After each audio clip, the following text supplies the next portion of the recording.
and welcome to my presentation. Today I will be going over how factors such as hypertension, diabetes, and immune-mediated processes contribute to chronic kidney disease. So without further ado, let's jump into it. So first, let's get into the basics. What is chronic kidney disease? Well, officially it's defined as progressive, irreversible condition of the renal system that is diagnosed when a patient's glomerular filtration rate falls below 90 mils per minute per 1.73 meters squared for 3 months or longer. It has to go on for this amount of time or else it's known as an acute kidney injury. It's officially divided into 5-6 different stages which determine its level of severity, and the final stage is known as end stage. Once a patient reaches stage 5 or end stage, they will require renal replacement therapy in the form of either dialysis or a kidney transplant. Just for reference, a normal GFR of a patient should fall somewhere between 100 and 120 mils per minute per 1.73 meters squared. As I'm sure most people are probably already aware, the kidneys are a very vital organ. We can't sustain life without them. So what are some of the causes of this disease of the kidneys? Well, there's multiple potential underlying causes, but the most common ones are uncontrolled diabetes and hypertension. Next up, we have other conditions such as lupus erythematosus and rheumatoid arthritis, which can cause nephritis. Other potential causes include such conditions such as polycystic kidney disease, glomerulonephritis, and certain malignancies of the kidney. Other natural factors that come into play with the decline in kidney function include advanced age. Once patients reach around age 60 years old, they have a natural decline in kidney function that is pretty significant. But chronic kidney disease is most often caused by a combination of these factors. So let's talk about one of the most common underlying causes for this condition, which is hypertension. For those of you who don't know, hypertension is when the blood pressure reaches upper levels and it starts to get out of hand and put a lot of strain on body blood vessels. When this happens in the kidneys, it's going to put a lot of pressure here on the afferent arteriole, the arteriole that enters into the glomerulus and begins the filtration process that the kidneys do to sustain life. Whenever this happens, it's going to, over time, lead to thickening on the walls of these vessels because of the increased pressure. And this in turn is going to cause damage to these fragile blood vessels.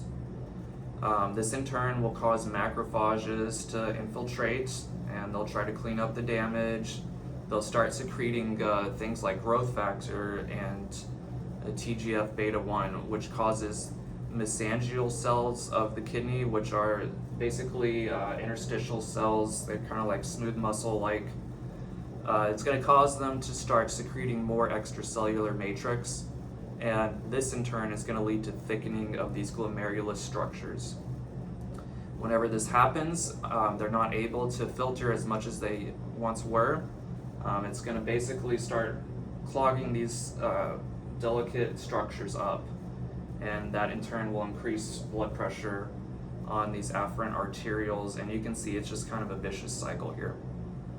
Over time, this is going to lead to. Now let's talk about our next most common cause, or actually, sorry, this is the most common cause of chronic kidney disease. It's diabetes. The issue that happens in diabetes, especially when it's uncontrolled, is excess glucose. It starts to stick to proteins inside the walls of these blood vessels in a process called non-enzymatic glycation. And basically it's just going to start to stick to mainly the efferent arterial walls and start to thicken the walls, kind of similarly to the last process. And that's going to in turn build up pressure and make it harder for the kidney to empty the blood coming out of these delicate structures here.